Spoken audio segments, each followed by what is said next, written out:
Welcome back to Us Creative Types, the podcast that examines creativity through conversations with the people behind the work, examining milestones in their lives and what they've learned along the way. I'm your host, Scott Littroff. Every music recording tells two stories. There's the story we hear as told by the notes, rhythms, and lyrics, and then there's the untold story of the people behind the studio glass whose artistry helped to bring that music to life. Their story is also woven into the recordings we cherish, shaping what we hear, but often remaining unknown to the listener. My guest today is an audio engineer who for decades has helped to bring to life the music of legendary musicians across many genres. And along the way, he developed a deep understanding not only of artistic craft and audio technology, but of the human connection that lies at the heart of those great recordings. The list of artists for whom he has engineered is nothing short of astounding, with music that remains artistically and culturally relevant the world over, and continues to resonate with audiences across generations.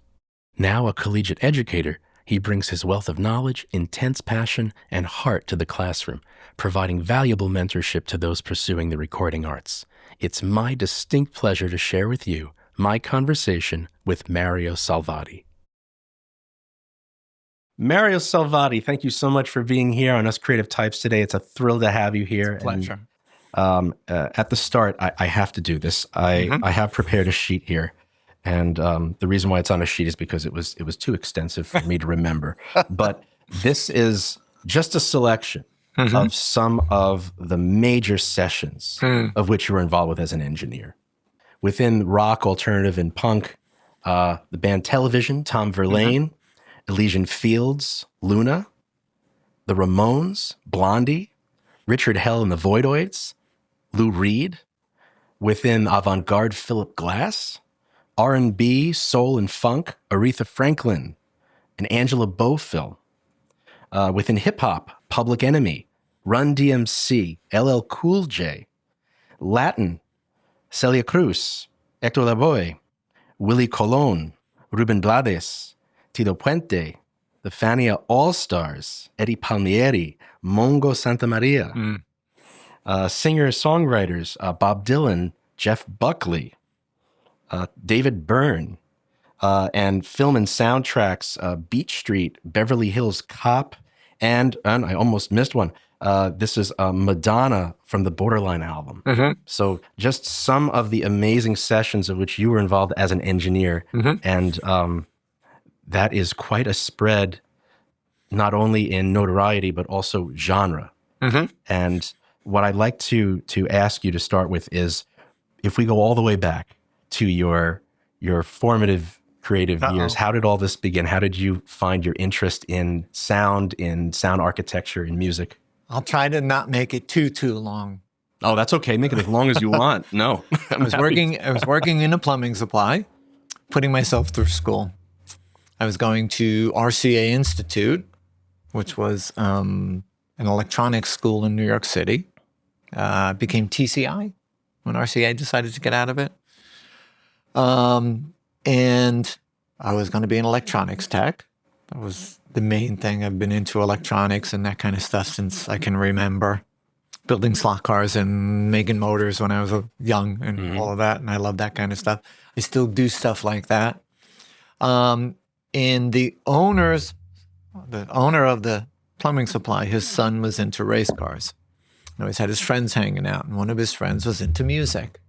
So him and I gravitated towards each other because we were always talking about music and things like that, because he wasn't really a race car guy and that. And one day he came in with there was a, I don't know if you've seen it, it was mostly a Long Island paper called Good Times. Yeah, of course. Probably have seen it, right? Yeah, I've seen it. I worked at a music store in Plainview on Long Island, and they always had the new slightly oversized newspaper style publication. Yes. Yeah. So he brought in that, and he plopped it on the counter, and he pointed to an ad, and he said, "This should interest you." And it was an ad for, let's say, Audio Recording Technology Institute, which was a small recording school. It was in the basement of a club, I think in Hempstead, if I remember right. We're going way, way back now. This is 1973. So it looked interesting. So I went down there and I checked it out, and it was in an actual recording studio where they held the classes. And as soon as I walked into that control room, that was it. I kind of knew it was just like, this is home. This is where I need to be. So I took the course. It was a 6-week course. 2 of us made it to the advanced course, just another $1,000 out of my pocket. But it cost a pretty penny at that time. It was a little pricey, but it was a really good course. It was people from the API console company I see. Okay. that were behind the studio. That was the first console I worked on, was an API. So I had in the studio. I became me, and the other guy that did the advanced course, he became the sound man at the Apollo. Oh, wow. So he went on to that and to that. And many years later, we met each other when I was working at an Institute of Audio Research, and we held one of our graduations there. So that piqued my interest, the school and whatnot. I was in Deer Park, and the plumbing supply was right across the street from the train station, and I had Wednesdays off. So I would take the first week of the month, and I would go into New York City with my resume, and I'd go to the southernmost studios and drop it off and work my way back to Penn Station and go home. The next week, I would go to the northernmost studio and work my way back to Penn Station and go home. And then the third week, I'd come back and re-hit the studios down south, because I was hitting everybody twice a month, because somebody told me that when they put your resume on the pile, it keeps getting lower and lower and lower and lower, and I always wanted to keep it on top of the pile. You got to hustle to do it. So it took a while. Turns out my wife's father's wife, her accountant, was the same accountant as a gentleman that was running a recording studio in New York City. So there was a little bit of an in there. This was Bell Sound Studios. Oh, okay. Yes. That's where I assisted on the Ramones and the Blondie and the Richard Hell sessions. Did a bunch of other things there. Went in, did the interview. Probably one of the best things I've ever said in my life was, he said to me, he says, I have one more person waiting outside. He says, if he doesn't really impress me, you got the job. No pressure there. So, right. So I said to him, which I think one of the best things I've ever said in my life was, would you mind if I waited?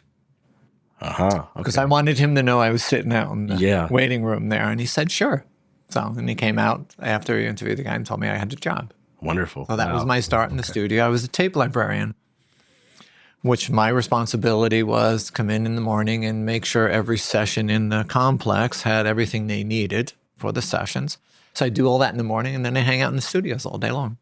There was a lot of turnover at that time because of what the studio was going through. So I worked my way into the studio very quickly. Not necessarily because I was anything special, but I did work my way into the studio.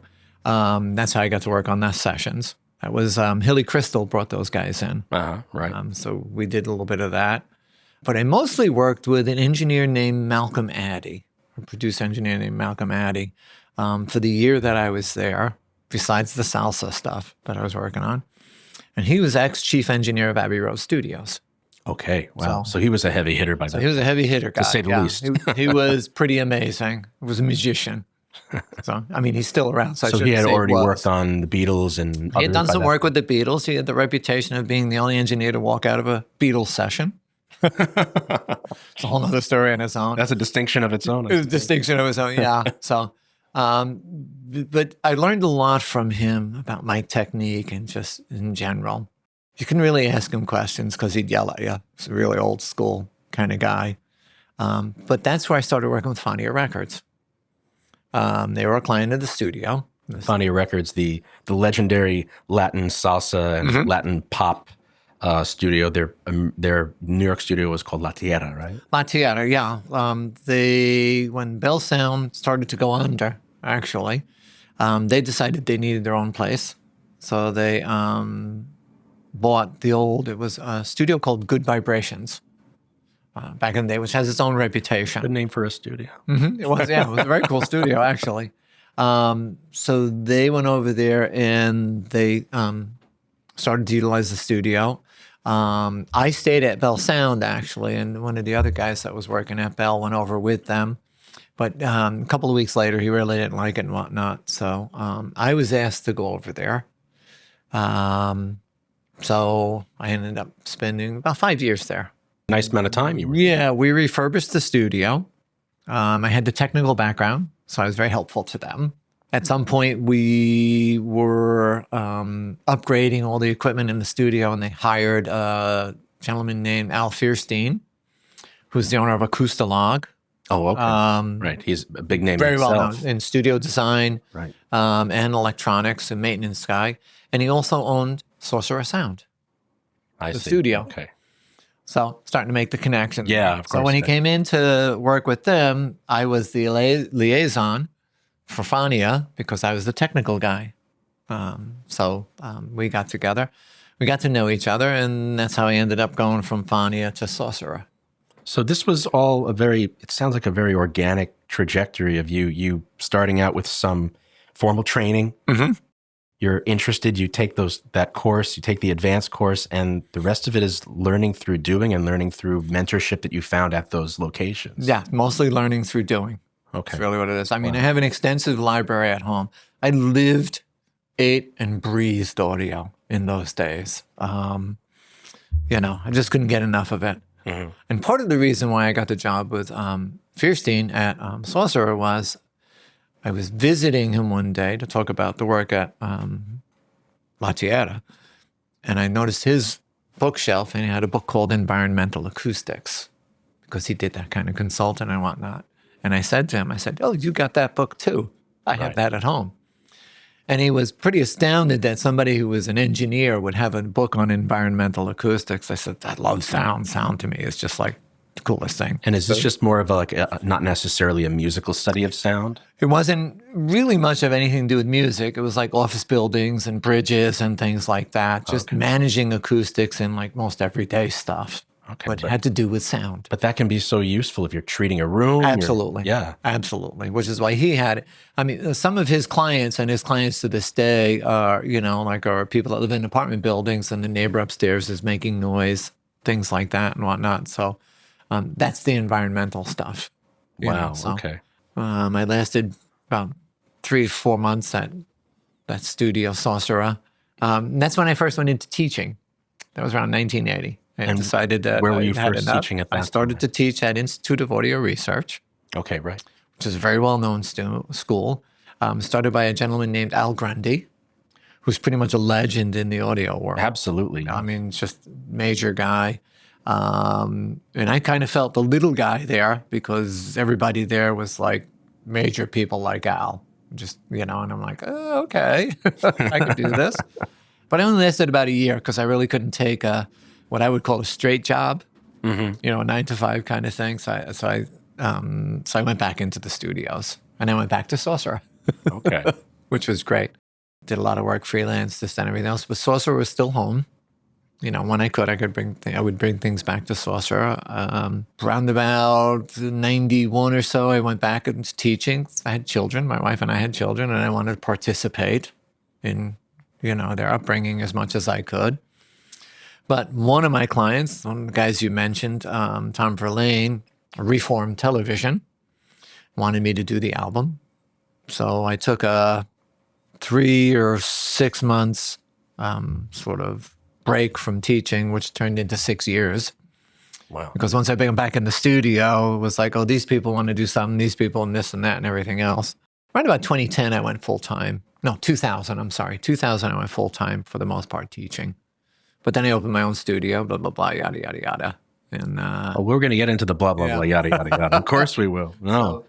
So that's the trajectory at this point without any real details. Sure, so of course. Kind of, no, but that's we are now. Great to know that overview. But that sounds like an incredible journey of meeting people through through you really hustling to make it as many people at that time did. This was, if I'm correct about this was before the time when most engineers coming out when they were younger had years and years of formal training. A lot of those programs didn't exist. The university did not embrace recording tech programs yet. Right. Not yet. Yeah. Right. So this was all done by figuring this out. Now, IAR was the first school. They started in 71, I think. Okay. It was a very technical school. You really didn't do a lot of recording much there. You learned physics, and the electronics of it. One of the classes was you tore down the audio console and measured all the circuits, and then you put it back together again and remeasured it to make sure that everything was what it should be.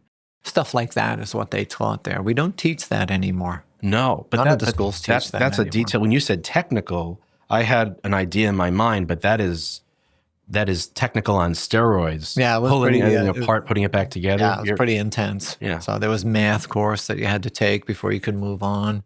You know, it was great. It was a great environment. It was wonderful. Learned a lot there because there was a few people there that were much smarter than me. And, you know, you hang out and you learn from them, and, you know, everybody's passing back and forth and whatnot. So it was great. Did you find it was a generally supportive environment with those who had more experience? They were generally willing to share that? Absolutely. Very much so. These were older people that had been around for a long time. One of the guys had written a book on Boolean algebra. Really? Okay. So that's the kind of minds that were there. Yeah. You know, and wonderful person. And I hate the fact that I can't remember his name. I can picture his face, but I can't remember his name. But you had people like that were there, that were teaching there and whatnot. So I always felt like the little guy. But they embraced me and welcomed me, and I guess I held my own. You obviously did. I mean, look at the list. It was great. You had mentioned that at the time that you said groups like the Ramones, that you were at the earlier part of your career where you were assisting in those sessions. So what was it like as an assistant to that engineering session or sessions of that era? It varied, but primarily your job was to make sure the tape machines were aligned, calibrated properly. You would liaison with the engineer and work out microphone choice and placement. You would suggest layout of the band in the room, in the studio space. The person that engineered those sessions there wasn't really an engineer from what I remember. He went on to have quite a production career, actually. What would a producer be doing alongside you in a booth? That word is probably one of the widest ranging words on the planet, as they do from doing nothing but standing there going, yeah, to getting their hands dirty with mic choice and placement and setting the band up and get songwriting and all this and all of that and whatnot. What I remember was he worked the console, and, you know, if I saw that something needed a little fixing, I'd kind of suggest to him that kind of thing. But the producer was Haley Crystal, the owner of CBGB's. Oh, wow. And he just kind of stood back and let it all happen and let it go the way it went. And so were you... hands-off guy. So you were working with Crystal then in this capacity? You know, I wasn't really working with him. He brought the sessions in. Oh, I see. It was kind of a one-off thing. It wasn't any kind of a long-term thing or anything like that.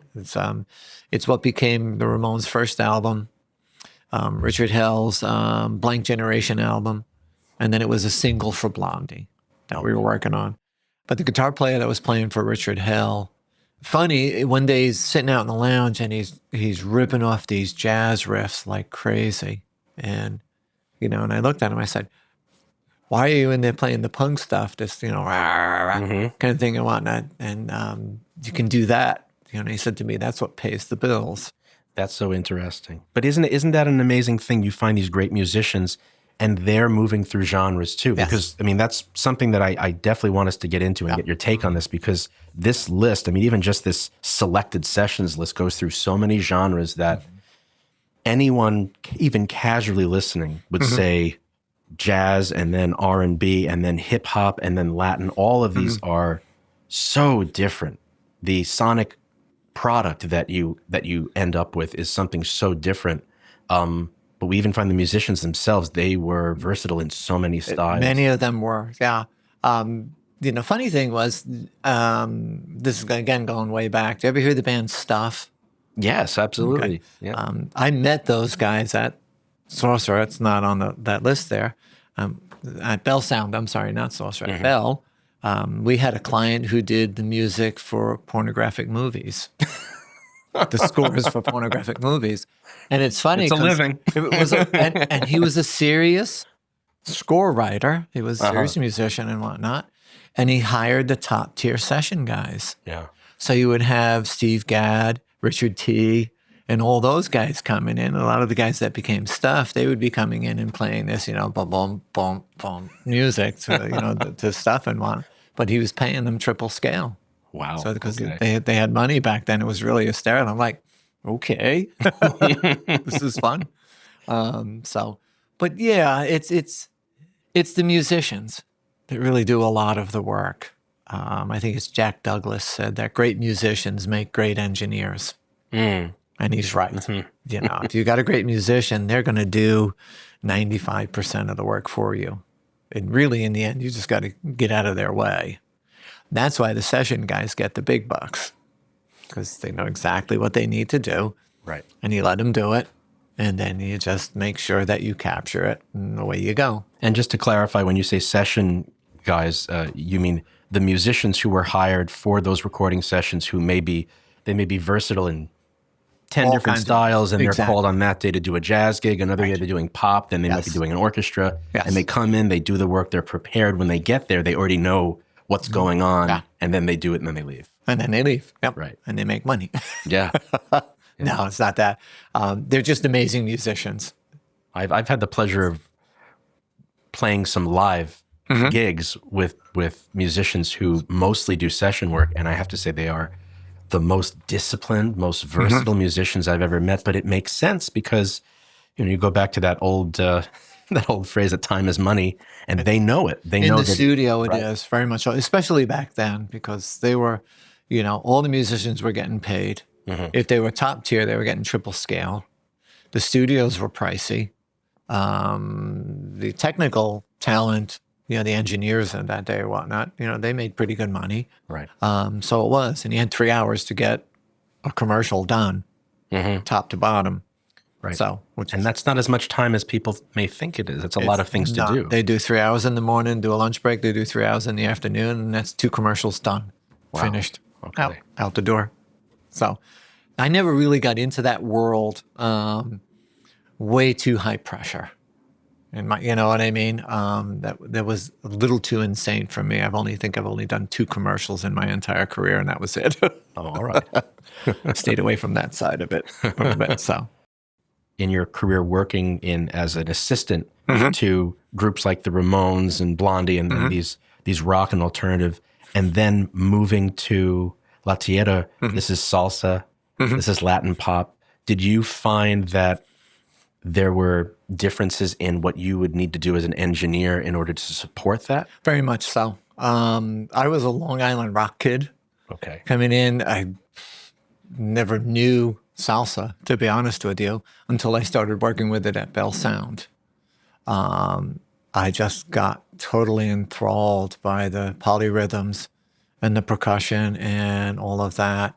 And the musicians were just almost otherworldly.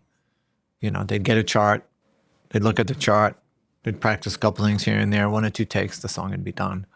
Oh, okay. Yeah. Totally insane. They were ready. Serious, yeah. So I got fascinated by the rhythm. I don't know why, it's just something that captured me. So when I was hired over at Fania, I went in as an assistant engineer over there. Was an assistant engineer for a while, and it's there where I started engineering. Oh, okay. So, where you went to like head engineer of the project from assistant. Yeah, exactly. I see. That was through the good graces of a gentleman named Larry Harlow. The story is that chief engineer, won't mention any names. It's okay. If the studio manager wrote my name in the book, he would erase my name and put his name down for a session. I see. So, and it wasn't me, nasty or anything like that. It was just the way things kind of were done. He viewed me one way, and I was trying to make my way the other way. And it's the way you do it. Larry Harlow was a very well-known musician at that time, producer, musician at that time, band leader. We got friendly, and he said to me he has a new artist that he's going to produce. He wanted me to engineer it. So he said what he's going to do is he's going to book rehearsals starting at midnight. He said, we'll put it in the book as rehearsals. And then you come in, and then we'll do the album kind of in secret, sort of in a way. And that's what broke it for me. Once the bands heard that I was engineering, then I started getting asked to engineer. Right. So, which was great. Started moving my way up into that and started working with a lot of the artists there. It was all in-house. We'd 2 weeks, 3 weeks to do an album. That's the way it would work. And you'd have to do one That's a quick band in the turnaround. afternoon and one band in the evening. It was a very quick turnaround. And they were coming in. That's why they called it the factory. Yeah, La You know, Tierra, the the La factory. Tierra, yeah. Right. So Interesting why they didn't just call it La Fábrica and stuff. yeah, right? something, yeah. I know. It's just, but it was wonderful. It was great environment.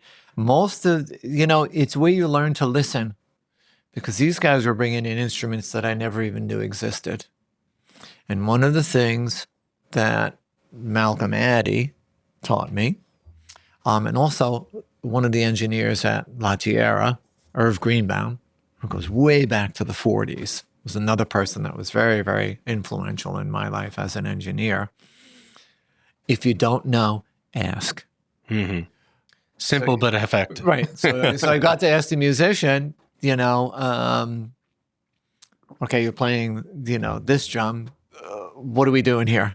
So there's a drum where they're doing it, the right hand, and then a stick on the other side. Right. Yes. They're playing it that way. And, then they would tell me that this is just keeping the rhythm, but this is the important part of the integration into the polyrhythm.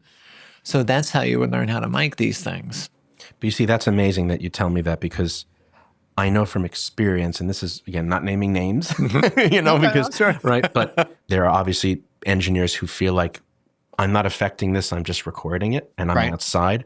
Mm-hmm. But to be invested to the point where you want to know what's the musical reason for this being here Right. is affecting the technical choices that you're making Absolutely. to help record them so that the product is as best as it can be. Absolutely. Yeah. That's what I teach my students today. What role is this instrument playing in the production? Right. And then that guides us as far as mic choice and placement and things like that. But it's a little bit different. The guys I learned from, Irv Greenbaum, John Fausti was another person. Harry Yarmark was very instrumental in Bell Sound. And Malcolm Addy, those guys, they were of the age where you were doing a recording and it was almost a snapshot, an oral snapshot of a performance. Mm-hmm. They were before the studio being used as a creative entity. Okay. Because they were capturing what came off the floor. So And that was the job. Does this extend to, for example, the decision of whether an entire band would be in a single room with mic placement and not really, everything's obviously bleeding, so that you're really just either capturing everything or capturing nothing, as opposed to everyone being in, or at least some, let's say the drummer's in isolation, Right. the pianist is in isolation, then you can shape things afterwards. Yeah. Is a difference between those kinds of philosophies? Exactly. Okay. Yeah, exactly. When I first started recording, one of the things that we do is we'd put the piano on that side of the room and we put the drums on the other side of the room, because you knew the drums were gonna leak into the piano. Even if you put the blanket over the piano, it's gonna Right. happen. So you put them far enough apart so the leakage became sort of an ambience effect. I see. But the studio guys knew how to play at a volume where there wasn't excess leakage or bleed. That was one of their strengths. Okay. So like you look at pictures of all those guys crammed in that little room in Motown and things like that. And there wasn't a lot of bleed, but you learned to use it back then because that's how it was recorded. Right. Everybody together. It wasn't this whole thing of let's get the drums, then do the bass, and then do the keyboards and all of that Right, stuff. more of like the kind of pop production workflow, where by the time that lead singer or lead guitar comes in, much of the track has been laid down It's and already possibly done. even mixed already. For the most part, right? Right. Yeah. So it evolved. It evolved into multi-track recording becoming part of the art of what you were doing. So you didn't have to. I remember I worked with a band called Casse Product, French band, kind of clubby, kind of avant-garde, and this and that. When we sat down to talk, about how we were going to approach this, they said to me, it was a duo, they said to me, any normal instrument, we want you to F it up. Anything that's synthesizer or electronic, we want you to try and make it as normal as you can.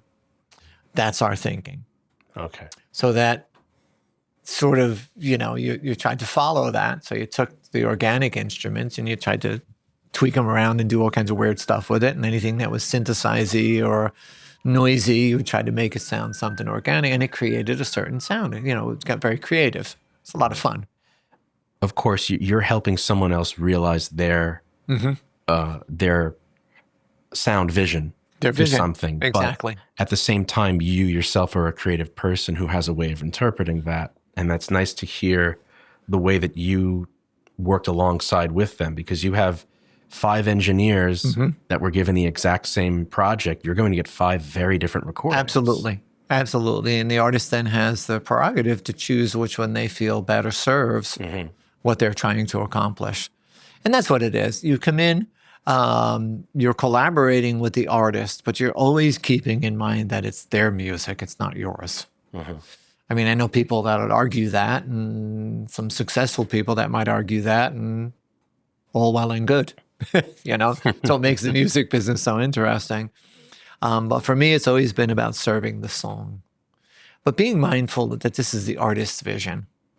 Sometimes the producer's vision, because sometimes the artist doesn't necessarily have a vision in and of themselves, and the producer's hired to create something from what the band has. Right. Which they might not realize what they have. Right. They might be channeling that in some artistic way that the artist might not do by themselves. Sure. There's many stories about artists not wanting to do a song and the producer forcing them to do the song and that song becoming their big hit. Yeah. I mean, we'll look at, as the story goes, the producers involved for the film Orfeu Negro in 1959, the beautiful Brazilian film that Luis Bonfá tune, Manhã de Carnaval, which everyone knows as Black Orpheus, was added late. And the producers thought, maybe this kind of doleful song won't do well. It became the most popular song in the world for like months.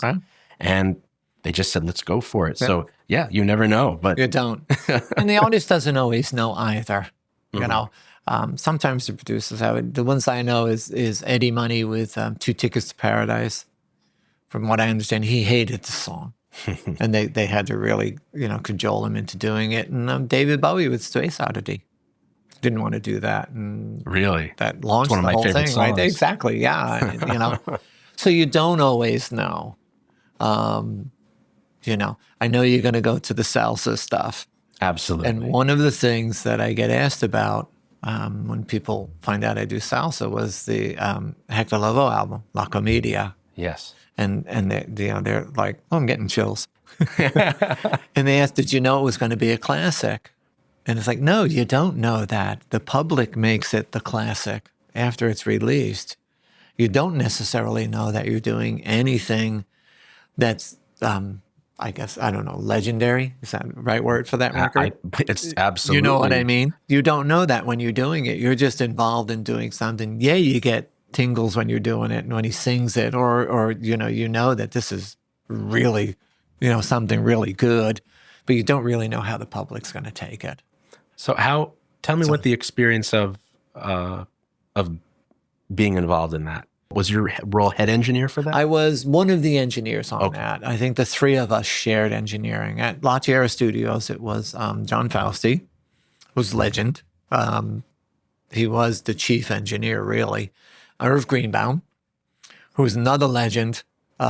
He's, after the Second World War, he got into engineering, and his credit list is amazing. I'm a wonderful human being. And then it was me.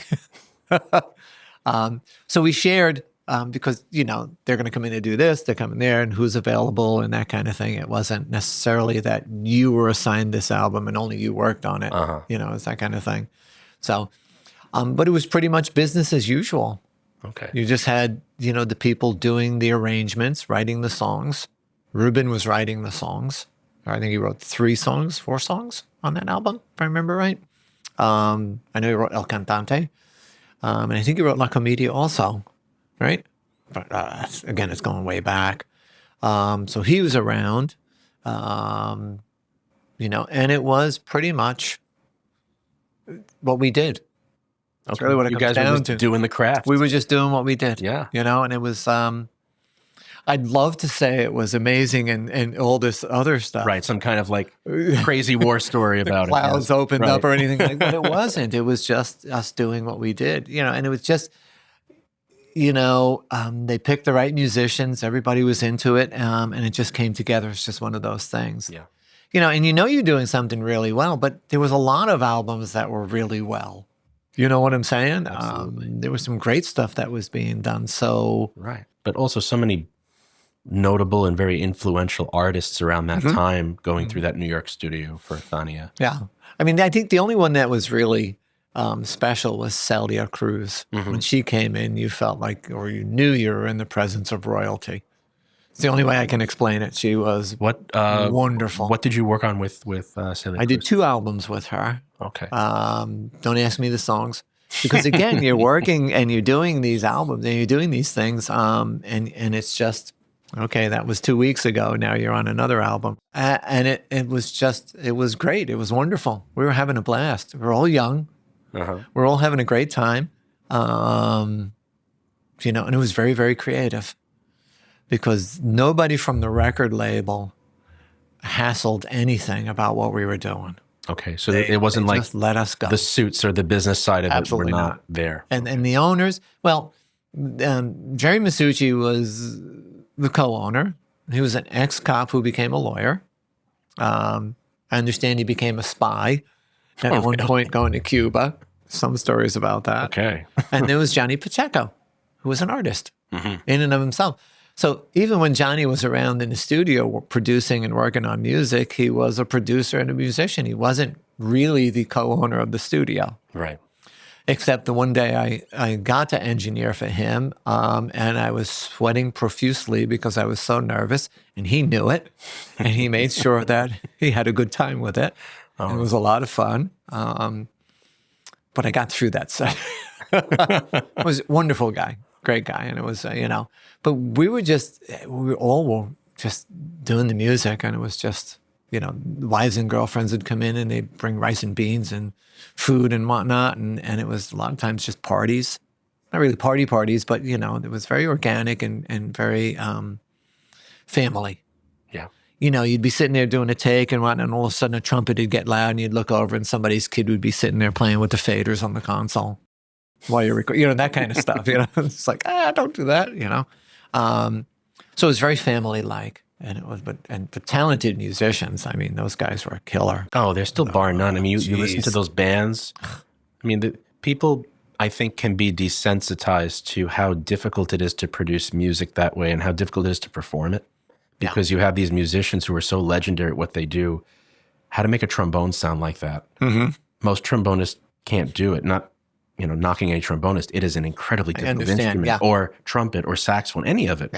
Or, I mean, anyone involved in it. When you hear the best of the best, and then you have these legendary albums that are in your ears, sometimes you get this expectation. Right. Oh, let's put together a salsa band. Okay, well, sincerely, good luck. It's very, very hard to do. It is. I know what you're saying, and these were the cream of the crop, as I understand it. These were the top guys at that time, and they're still regarded in that way. These are albums from which those who are interested, like myself, I came to Latin music as a saxophonist later in my musical career because I was, not that I had a problem with it at the time. I was fed classical music and straight ahead jazz and traditional jazz. And then I discovered this Latin jazz thing. And again, for me, it was the polyrhythms too. Right. The polyrhythms get you. And how can you, like, what does it mean?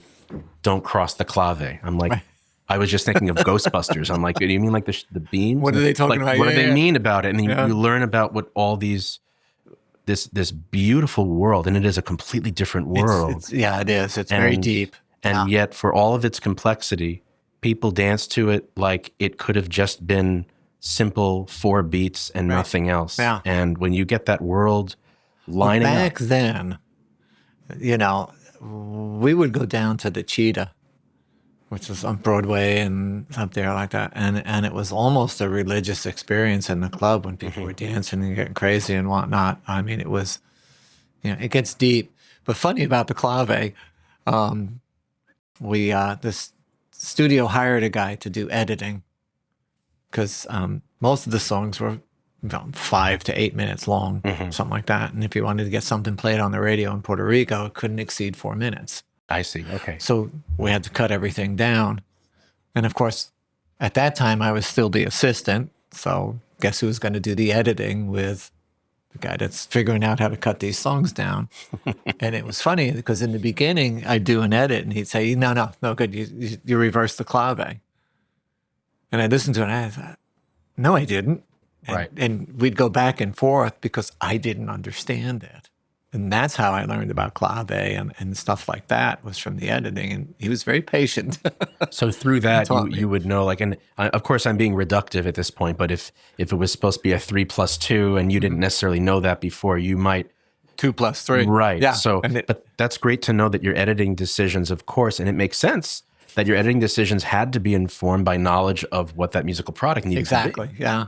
But, and it we'd have people, Milton Cardona was a gentleman who was a percussionist, and he would play bata drums, and those are religious. So he'd come into the studio like an hour before the session, and he would have to do a whole religious little ceremony before he could play the drums. So there was a lot of that stuff going on. So it really, for me, it connected the spiritual world with music, so it just makes it that much more dimensional in a way, and you're really, it was great. Yeah, I don't really know how to describe it, but it was really wonderful. But how could you, when you see things like that, But even just listening to that, I mean, it makes me feel excited to just hear about that, because this is music that, it certainly speaks to me, but it speaks to so many people around the world that there's few types of music that you feel so physically as that kind of music. I understand, It's a physical experience. Yes, without a doubt. Without a doubt. You can't not move when you're hearing it. Exactly. And you could be like me, I can't dance to save my life. I can't dance worth anything. But you still feel like you want. My wife's still mad at me about it. She's not stretched that. But no, but you can't not move. Yeah. And it's just and I'm really astounded, like last Monday night in class, there was some students and they're young, and there's another student there that is pretty impressed by what I've done, especially in the Latin world and whatnot. And he's telling everybody, and I'm still surprised when you have young people, 18, 19 years old and whatnot, and they know these artists and they know them intimately. They know their music and their, of course, and I grew up with that, and my family listens. It's it lives. It's crazy. It certainly does. And I think there are other styles of popular music that they have their day, and that's well and good, like all kinds of pop music. Yeah. And then you'll have a few songs or albums that stand the test of time as a representation of what that sound of the day was. Yeah. But this is true. I mean, I've spoken about this with my students as well, especially the students who they've grown up with this culturally. And so many generations later, even going further back, you even have the pop stuff from the 50s where it had that kind of like, I don't know, watery sound in the background, and everyone loved that. And they know all of the tunes, every single one, and they've grown up with them. So it goes against what people think is the turnover of mainstream pop. It's not disposable. It's right, exactly. It's not, and it's wonderful. Absolutely. It's great. I hope it stays like that forever. Yeah, me too, because it really is. And that says a lot to the musicians that were playing it, because they were feeling it, they were living it, and it was just that kind of organic thing. Right. Again, I can't think of the right words, but they were living it. It was, it was real to them, and they knew that this was their culture. Yeah. They were playing the music and the songs and whatnot. And it was great. It's just very fond memories of that time. Absolutely wonderful. I would like to ask you, and you had mentioned this, and I guess kind of going back a bit, but how influential Tom Verlaine was to you and your professional relationship with him. And you briefly had mentioned, and many people may already know that he is television, right? The band Television, but that you had worked with him closely and that was a formative experience for you. Yeah, Tom and I met in 1982. He was producing a single for, his last name is Harris. He's a guitar player. His first name, again, all the way driving here, I was trying to recite names and trying to remember them, and I can't remember them. But we met, he came in to do some work at Sorcerer Sound, and he was an equipment junkie, like I was, or am. And we started chatting while we were doing some work on this song. And I had a pair of microphones at that time that he was very interested in. So we tried them out and whatnot. And he was in the middle of doing his album called Cover. Yes. It was a solo album. Right. So he asked me to work with him on that. And that started our collaboration. I think for me, probably the most intense album with him, well, there's a couple of periods, as we did the album Flashlight. And Sorcerer Sound was building the studio around us as we were recording the album. We'd come in and we'd work like 8 hours or something. And then as we left, the techs were coming in to do work around the clock. So we started out with just some preamps and one set of monitors and nothing working. On the console was a frame, things like that. Tape machine had to be reversed, otherwise there was hums all over the tracks and whatnot. My very, very capable assistant engineer, who's an engineer in his own right, would take the tapes up to the other studio and check them with headphones to make sure all the noises and everything we were hearing in that room weren't going to tape. Right. Okay. So this was when you say this was going on around you, you don't mean, I thought you meant just generally, but you guys are recording and they're building moving things around and they were building it. Yeah. That must have been hard to record. We'd get done with that and I'd make a list and it'd be like, guys, can I have a headphone send tomorrow? I need to do overdubs. Can you set up a headphone send? Can you give me this? Can you give me that? And they would do the best they could. And that's where I learned I could do anything in the studio. Anything. It was wonderful. And the best part of it for me was, do you know Robert Christgau? I know the name. The reviewer. His review of that album was, "This is the sound of rock and roll." Oh, wow. And that was like, Yeah, of course. Made Why me not? feel That very, would, very wonderful. It's a great album. It's an incredible album. Please tell me again the name of the album. Flashlight. Right, that was called Flashlight. Okay. And then in 92, into 91, 92, when they finally got it together where they reformed Television, Tom asked me to do that album. So we did that album. And I think I did one or two more albums after that with him. So we had quite a run. Wow, yeah, very long-standing relationship in that way. Yeah, as with any creative person, your relationships are hot and cold. It does that and whatnot. And unfortunately, we hadn't spoken to each other for a while when he got sick and that. So we're a little bit distant or whatever, that kind of thing. And then he passed away. So, but we did quite a bit of work together. And it was wonderful. He's one of the people that I would go into the studio anytime with. Yeah. It was always very, very creative, and we were always pushing the limits of the studio. But there's so many wonderful recordings and such interesting discoveries that people get from just messing around. Mm-hmm. When people say in the sandbox, that's a sandbox moment. Right. And you have to have that. I mean, that's what a creative person lives for. You have to have that. Again, goes back to the people that taught me, and Irv Greenbaum was one of the people. And one of the things he said to me is you should always try something new every session. But one thing, and two reasons for that. One is that you'll remember what you did, because if you try too much, you'll never remember. And the other thing is you won't take too much time away from the client if it doesn't work. Okay. He says you're not really wasting their time. Yeah. So, and again, I try to teach that to my students, but always have something to fall back on, So I joke with them. I tell them, if I try a mic technique and it doesn't work, I go, damn assistant, and I go out there and I fix it, that kind of thing. But you learn it doesn't work or you learn something from it. And like you said, you do one thing. I mean, you could do a couple of things really. but you do one thing and you remember it. And so if it didn't work this time, it's going to be genius another time. Yeah. It works that way. But that's a great way to integrate that, so that you're incorporating that into the kind of the back and forth artistic dialogue with someone, and you're not hijacking their project. Right. You're also doing something it's also for you, right. But they might like it. Yes.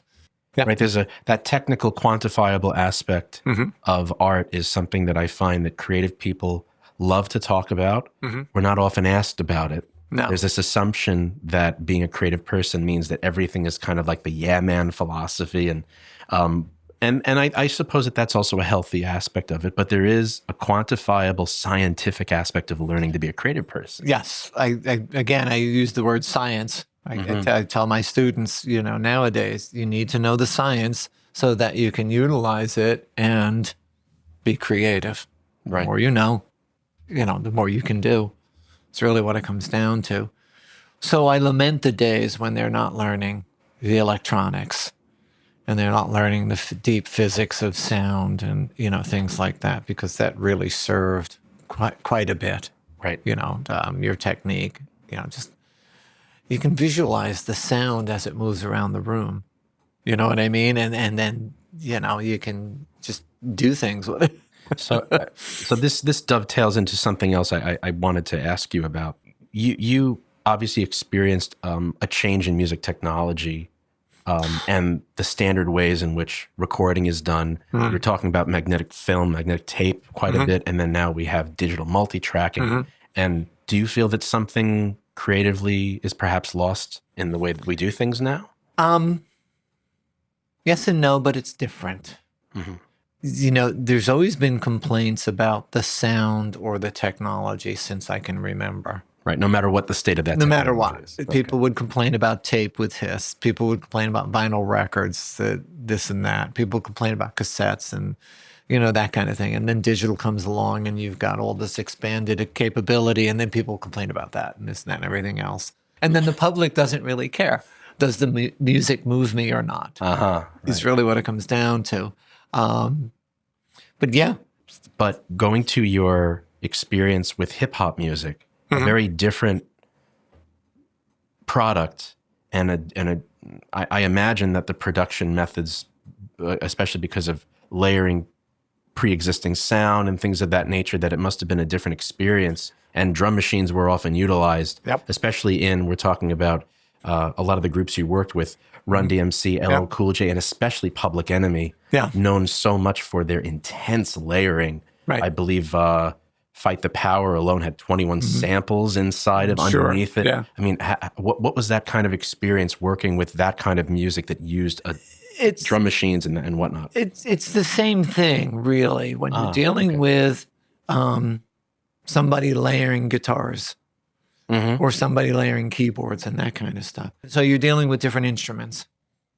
It's really what it comes down to. But those guys threw everything kind of upside down. When you get into like house music, which were people doing stuff at home, and they weren't really musicians, they were all doing it by ear. So they'd throw these samples on there, and a musician would cringe because, well, you can't put that on top of that because they clash and whatnot. And they'd be like, yeah, but it sounds really good, So you get that kind of thing happening. It was just a lot of creativity again. People coming in. There were no boundaries. There was no rules. If it felt good, it was done. Right. And that's a really cool way to work. And everybody would back up and back up to get the perspective on it. And, the collective in the room would know whether it was working or not. It's really what it comes down to. So, so it wasn't much different than a band, for example, layering guitars. Way back in the day before we had effects and things like that, the session guitar player would play a guitar part. Then he would detune the guitar and double the part, and they'd be slightly out of tune, so you'd get that chorusing, phasey effect. Right, because if it was exact, you wouldn't have heard the difference between the tracks. You don't really notice it, right. You know what I mean? So that kind of stuff has been done forever. And people talk about auto-tune, yes. for example, and I don't like auto-tune personally. but it is a tool. If used wisely, it can work really well. But nobody talks about back in the day when the vocalist couldn't hit a note, so we would slow the tape machine down, which would bring the key of the song down.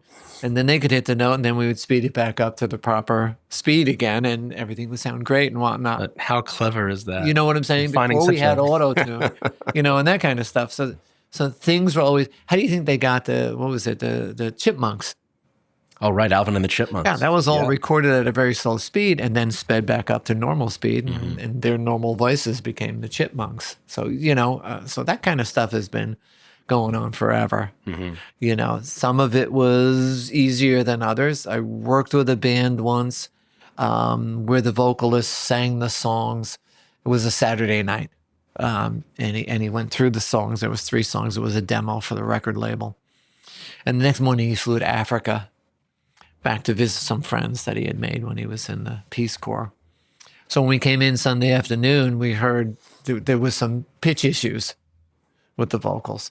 And at that point, we had the harmonizer. It was a manual pitch shifter. So we had to do syllable by syllable pitch shifting. So we took the vocal track and put it through the pitch shifter and recorded syllable by syllable on another track. That's intense. It was a long day. Wow. That was a big beer at the end of that day. Big beer. But, you had to fix it, because it was at the beginning of everything being as perfect as you could get it. Yeah. It got them the deal. Yeah. They got them the deal on the label. So, but that's the stuff that we did. You did things like that in the studio, and the public doesn't know that. And now it seems like everybody knows everything about how things are being done. But there's a lot of stuff. I'm sure there's other things that I don't know about too. But it was great because the freshness about that was, again, these were people that were coming in and they were going by feel, totally by feel, and that's awesome. Yeah. It's great to do that. So cool stuff. That's wonderful. Do you listen back to projects that you were on? Does it take you back to sometimes where you were in the studio? Sometimes, yes. There's things that I can listen to and it's like I remember. Is there an example of those? Studio. One of the things people ask about is like mixing, for example. Are your mixes always perfect, this, that, and everything else? And I try to explain to them. Anytime you do a mix, you're always going to hear something that later on that you wish you could do better and whatnot. And I can think of 3 songs in my entire career where I can say that came out almost perfect. There was an Elysian Fields song that we mixed, and I envisioned an effect on the vocal in the choruses. Mixed the song, and it captured it. It was exactly what I was thinking of. Few and far between. So, but there's a lot of sessions. For some reason, I can remember many of them. I can remember stopping the drummer from almost killing the lead vocalist with a cymbal stand. Okay, there's that. When they got into an argument. Wow. And that ended the session. That was fun. But yeah, there's just some great stuff where people are doing really good guitar stuff and that kind of thing. I worked with a guitar player, Danny Gatton. Yes. We mixed some stuff and we overdubbed some stuff and whatnot. And it's just fascinating to watch the work ethic. You know what I mean? So, it's that kind of stuff that you remember. Right.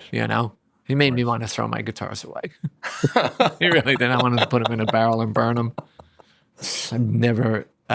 I've worked with some serious guitar players, but that man was a whole nother level. Just astounding. But yeah, that's the kind of stuff. It's a lot of the people moments you remember. I worked with an artist, and we were working on a song, and he kept coming in. As we would come in a couple times a week, and he would try the song, and then he'd leave it, and we'd move on to other stuff and whatnot. And then one night he came in, and he sang the song straight through. And then he walked out of the studio and went into the bathroom and sat there for about a half an hour and whatnot. Turns out his father was in the hospital passing away. Oh. And that's what the song was about. And he kept trying to wait for that moment until he was able to catch it and capture it. That's the kind of stuff where you feel it's a privilege. You know what I mean? When things like that. Of course, not necessarily that dark, but Yeah, but moments where people capture. Yeah, but that's a reminder that artists are bringing in a lot more than an idea for sound. Right. They're bringing some aspect of their lives that they're trying to capture, and Sometimes, yes. You're becoming a part of that, which is a beautiful thing. You're and part of a lot it, of responsibility too. It's a great way to put it. Yeah. And it is. You really have to be aware of what you're involved in. It's awesome. It's just great. It sounds so fun. It sounds wonderful. It's really great. Tell me how it feels having become an educator. Teaching is wonderful. I remember struggling with it because I'm not the kind of person that can get up in front of a room full of people and talk. That really was very difficult for me. So we were talking earlier, why I ended up on that side of the mic instead of this side of the mic, because this terrifies me. You're doing a fantastic job, I have to tell you. I'm used to it now from teaching. It's wonderful. They bring an enthusiasm that's just, it's infectious. And when you get a good class, when you get a good class, and they're eager and raring to go, it's just great, and you could just do so much more with them. Right. It was when I decided to give up the engineering, for the most part, it was a great replacement because you get very similar takeaways or feedback as engineering in the studio, that kind of thing. Okay. When you're explaining something to a student and they're struggling with it, it's like, a guitar player or a keyboard player trying to get a part. And then when the student finally gets it and they understand it, and you see the light bulb go off in mine, that's the same kind of thing as the musician finally nailing the part. Yeah. It's a very similar kind of thing. But with it, it's very similar responsibility. People ask me, well, how can you do that when most of them are not going to get a job? And it's like, I don't know that. That's the first thing. Second of all, it's not my job to even consider that. They have a vision. That's a good point. They have a desire. I'm there to help them as best they can, as I can. You know what I mean? What they do with that, I have absolutely no control over that. Because, you could worry about that. You could look out in the room and you go, that guy's not going to get a job. That guy's not, you know what I mean? And you could be a jerk that way. But that's not what we're there for. You know that. As an educator too. Our job is to give them as much of the tools as we can, and then it's up to them to take it to where they're going to take it. Right. Well, really, and that's a beautiful and pragmatic and I think very healthy way of looking at that. Also, I think the most helpful way for your students. Otherwise, we'd go crazy, right? Well, of course, because we get invested in our students' success, yes. And we know, of course, that there are students who are at different experience levels, and there's lots of different kinds of intelligences and aptitudes, and sometimes someone may be interested in something, but maybe they just have to do the work to find it, and they may not find it while they're with us, but they might find it later. Right. And there's all different levels of success. Exactly. Some people want to do it for their own knowledge. Some people want to do it to make a career. And I'm very lucky. I'm in touch with students that I've had going back to the 80s to the 90s. And, we'll talk, hate Facebook, but Facebook is a good thing for that. And they'll tell me, man, thanks for what you did. I've been doing engineering and I've been working with sound since I graduated. And it's great to hear that stuff. I also get people telling me, well, I was never able to really make it work. So now I'm doing something else, but I still do the music on the side, so they don't let it go. Right. But we also have to be aware of the responsibility that we have too. Again, like we were just talking. We're very lucky, I believe, and of course, don't want to put words in your mouth, but I'd be surprised if you didn't feel lucky in what you've been able to do. Absolutely. Because these are 100%. Even just the snapshot, because this entire conversation is really but a snapshot of what your ongoing career is and has been, and it sounds just astoundingly interesting, and wow. And it sounds like a beautiful career of helping to create sound that has been inspiring and creating a lot of enjoyment for generations of people. I mean, It hasn't been a all wonderful roses. Oh, well, nothing is. I know. Nothing is. But it's nice to know that you've done something that's affected people in one way or another, and in a nice way, actually. That's kind of cool, I have to say. So yes, it is very cool. When you read that stuff, and I'm thinking, yeah, people have told me they love that album or they like that song or this and that. It's really cool. It's neat when they come up to you and say things like that. Yeah, it makes you feel good, and you've contributed something to the world. So in some small way, which is nice. not so small, I think. Well, I guess so. Yeah, maybe. But it's been a really cool journey, so far, and it's still kind of going a little bit. Not much. I'm winding down. The teaching is hanging out for a while. Okay. Do you miss going into the studio? Sometimes. Yeah. I miss. What I miss is. I talk about there's an artist that helps me in the classes. I do a recording workshop class, and Jay has been a friend of mine since the 80s. He was an artist that I worked with back in the 80s, and we've been friends forever. Can I give his band a plug? Please do, absolutely. Agents of Karma. Agents of Karma is the band, and he also does a side project called Mavericks and Misfits. Okay. And he helps me out in the studio. And what is his name? Jay Kavanaugh. Jay Kavanaugh. Yeah. It's from Staten Island.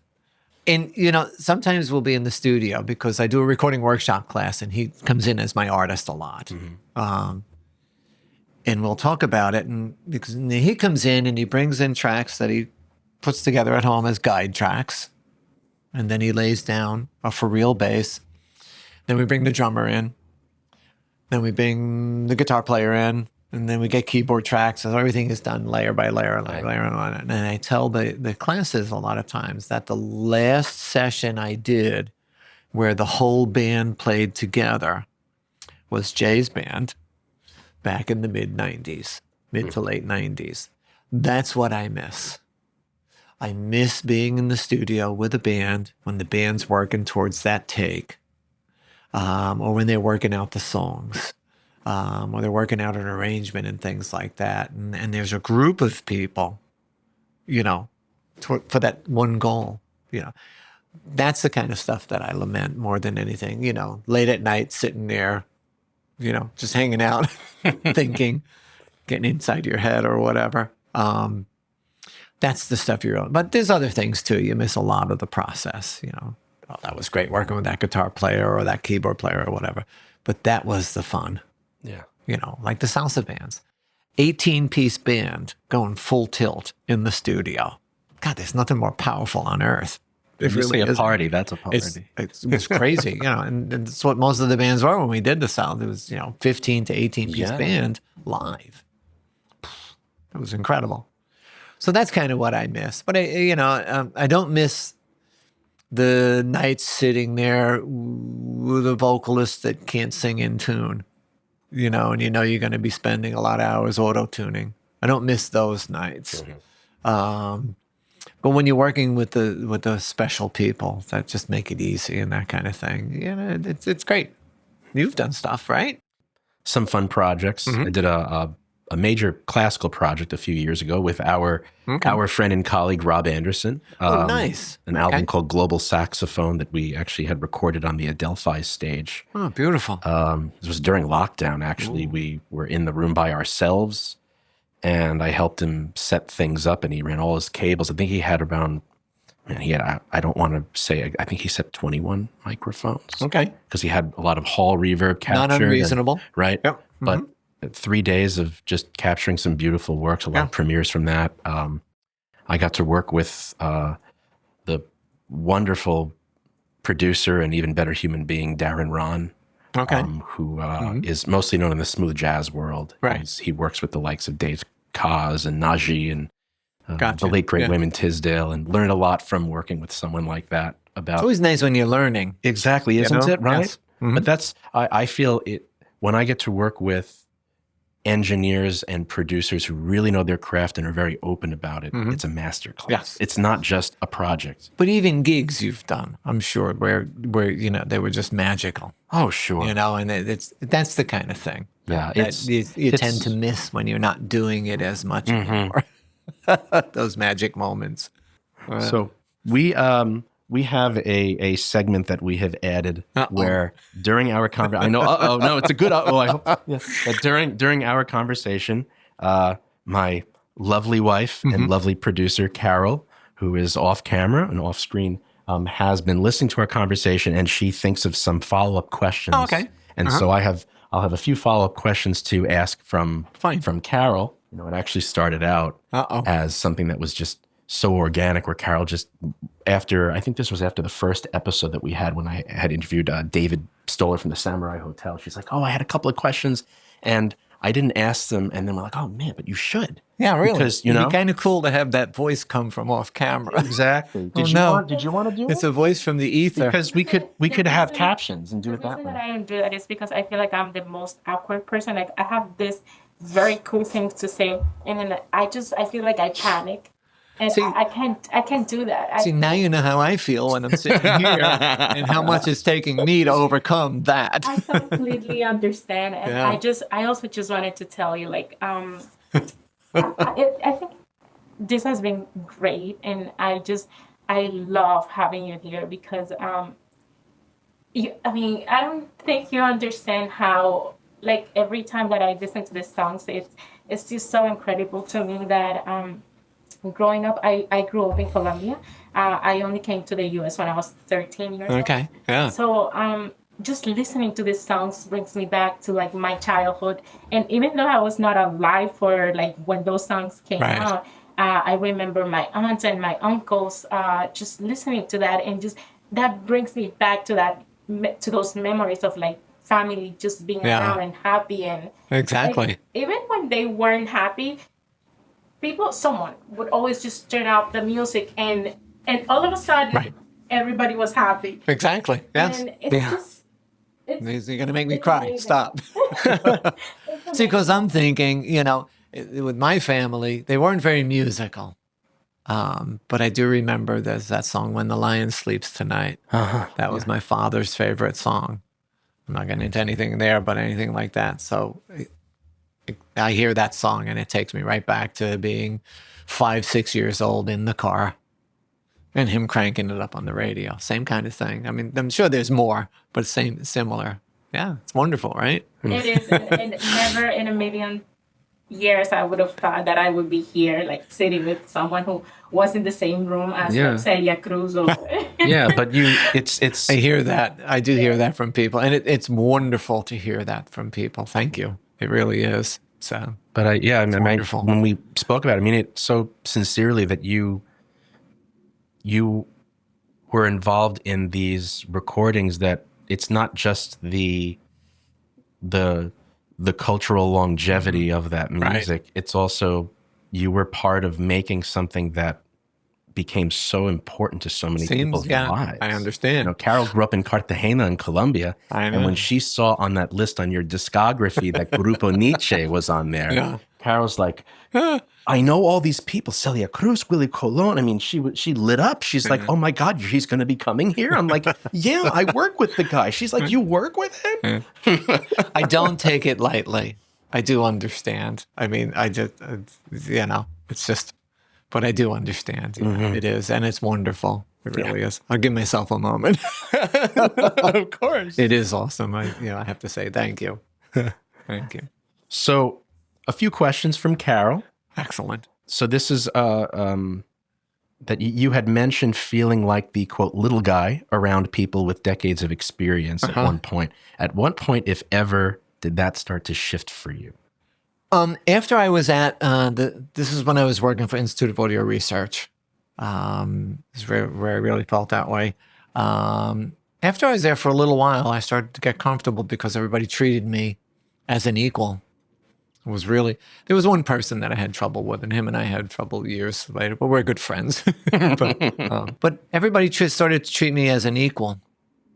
And it's what made it kind of comfortable. and I started to not feel like the least knowledgeable guy in the room, you know. So that's just the way I am, you know. I mean, I did let the ego out. I did have the knowledge, but when you're sitting in a room with somebody that wrote a book on Boolean algebra, and you're sitting in a room with somebody who is acknowledged as a genius by most anybody you talk to and you mention his name, it's a bit intimidating. You know what I mean? But when, you know, we got to know each other and we would talk about things and they talk about things and I'm like, hey, I understand that. You know, I know what he's talking about. You know, and whatnot, you start to get comfortable. Right. As far as engineering is concerned, that was the Flashlight album. When I did that album, that was 1986. Now, I got into this in the end of 74, beginning of 75. But it was when we did that album, because they were building the studio around us. I mean, literally, you know, I wish I had pictures. I really do. It would be awesome. See the big studio monitor boxes with no speakers in them in the room. We had little speakers and stuff we were using. That's when I knew I could do anything in the studio, you know, as far as that. It was from that experience. So doesn't mean I still don't learn things, but that was when the confidence came. So and that was after many years of being in, you know. Yeah. There were different points. I teach now. So one of the things we teach about is compression, dynamics control. And it's one of the most difficult things to teach because if you're doing it properly, you don't hear that you're doing anything. Right. Things just sound better. It's not like EQ where it makes it brighter or darker or this, that, or anything like that. And I tell my students that, you know, I was working in the industry 3 or 4 years before I finally felt like I understood it. But I worked at it because I dislike not understanding something. So, but you know, so there's different points where that happened. But it was when they made me feel comfortable. Yeah. It was, you know, and it was they were wonderful people. It's really so wonderful. Wow. So this is related to the reality of the industry that you were in. You described that moment where your name was being erased from the work. What do you think that revealed to you about how the industry actually works versus how people think it works? What is the Hunter S. Thompson's quote is, I don't remember the exact words, but he spoke about the music being populated by thieves, killers, disreputable people and whatnot, and that's the good side. Something like that is the quote. You're the greatest when people need you. Okay? After that, they could take it or leave it. It's a lot more cutthroat than people think.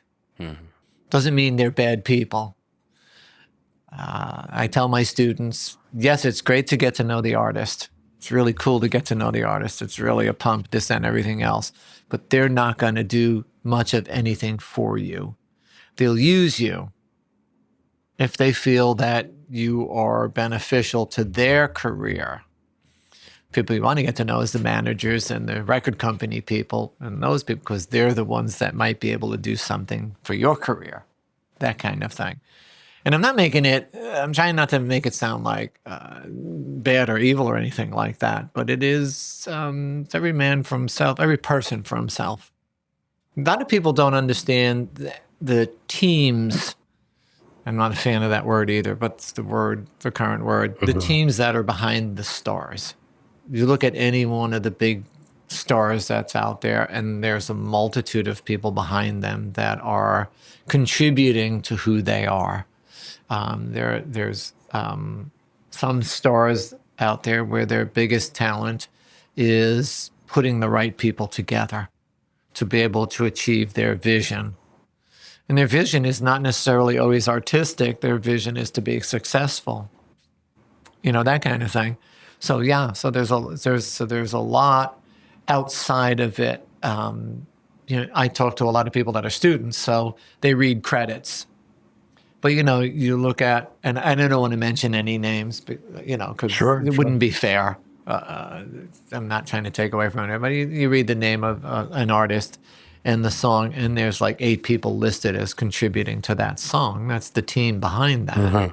And they're the ones that are making that song what it is. Or, there's stylists, there's managers, there's all of that stuff that's required to turn somebody into a public figure.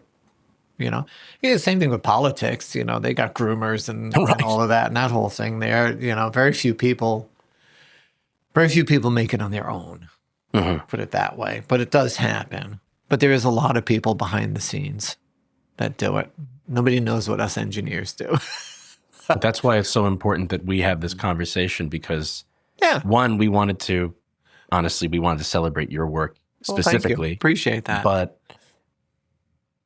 especially after I started to engage as a recording artist, it just fascinated me that cooperation, and that when you can cooperate and when you as an artist can understand better what that engineer is doing, even though you don't have the skills that they have and the way they have it, you develop this intense appreciation for this person in whose hands your vision is resting at that point, and who is in many ways helping that vision, fill in whatever artistic holes were there, and even discover things that you didn't even think that were going to happen. And I think much in the same way that you described that human interaction that you value so much, that's what I value most from those experiences. So not everybody knows what goes on, and that's okay. We know it. We know it. So this is about your observation versus technique. At what point did you start trusting observation over technique? When I started to actually engineer,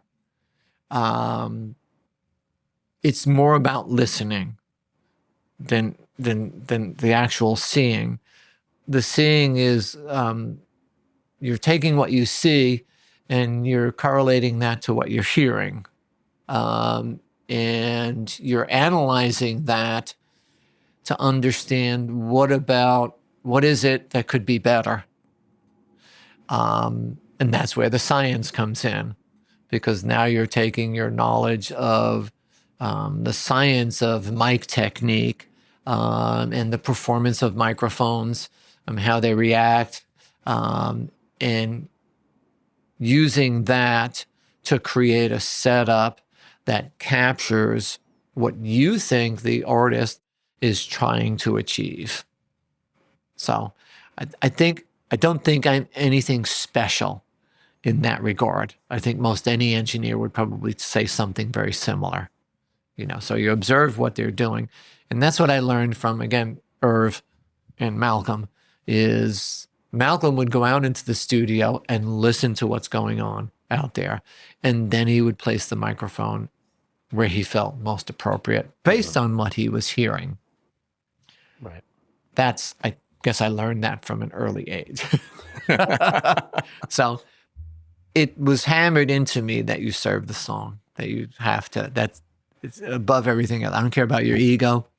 I don't care about your credits. I don't care about how great you are. We're going to do the song, and that's what it's all about. So, you get into it with people. We have one more question. Okay. And this is about serving the song. Okay. Right? So you've said it's always been about serving the song.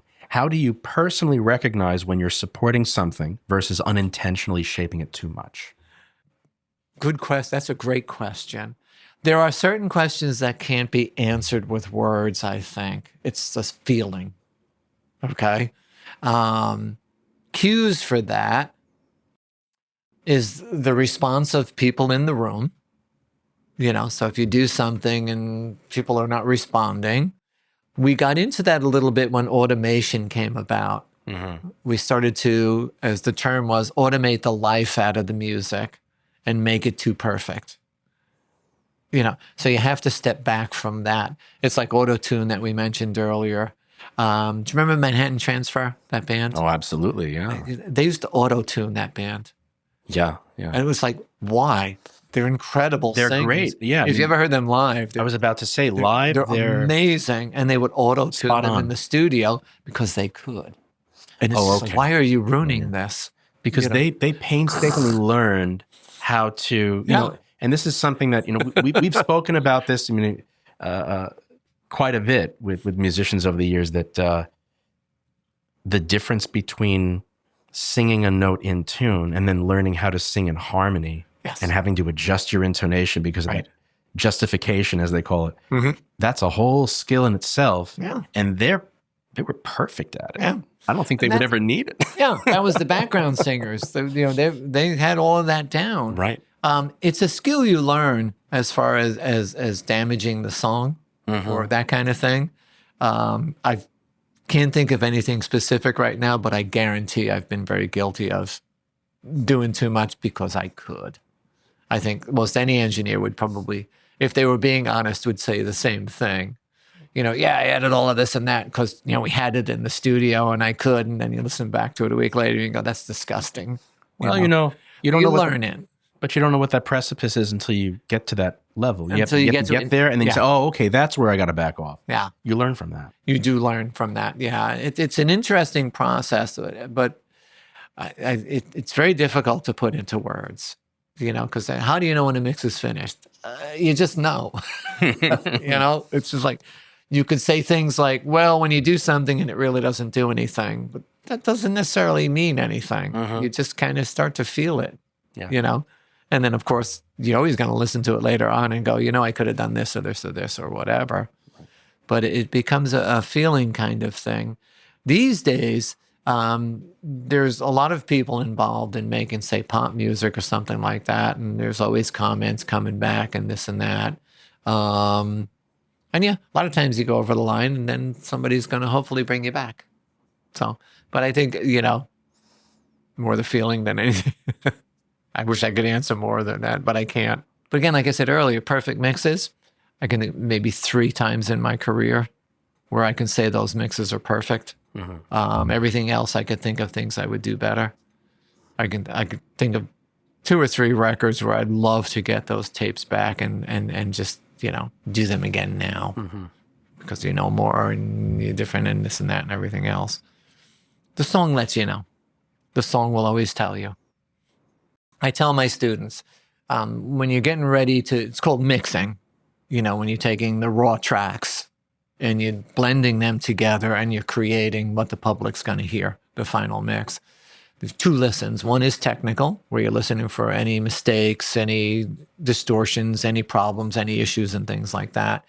And then the second listen, once you've taken care of distractions, the second listen is the creative listen. So I tell them what I do is I take off my engineer hat, I sit back and I hit play and I let the song tell me what it wants to be.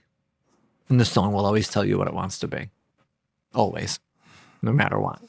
You might be wrong. Somebody might hear a whole different, you know, perspective on it. But that's what's awesome about music, because the 3 of us would listen to the same song and probably come to a different conclusion. You know, I think that's a beautiful aspect of it. And it's great. It is awesome. Yeah, it's the greatest thing about it. You know, Mario, I am we're so very grateful that you came and that we have an opportunity to honestly celebrate this beautiful career. It really is a beautiful career of helping to create this beautiful sound that has been influential and meaningful for so many people and still is. And now taking all of that experience and helping younger generations to find their own way. And it's wonderful to be able to connect with a colleague in this way. It's great, really inspiring. Awesome. So thank you so much for your time. Mario Salvati, thank you so much. Thanks for having me. Appreciate it. Thank you for listening to this episode of Us Creative Types. Us Creative Types, the podcast, is hosted by Scott Littroff and is produced, directed, and edited by Carol and Scott Littroff. Music by Scott Littroff. Artwork by Carol Littroff. And a very special thanks to our guest. Us Creative Types is available on YouTube and on all major podcast platforms. Follow, subscribe, like, and connect with us on social media. New episodes are published weekly. Until next time, stay curious and stay creative. Us Creative.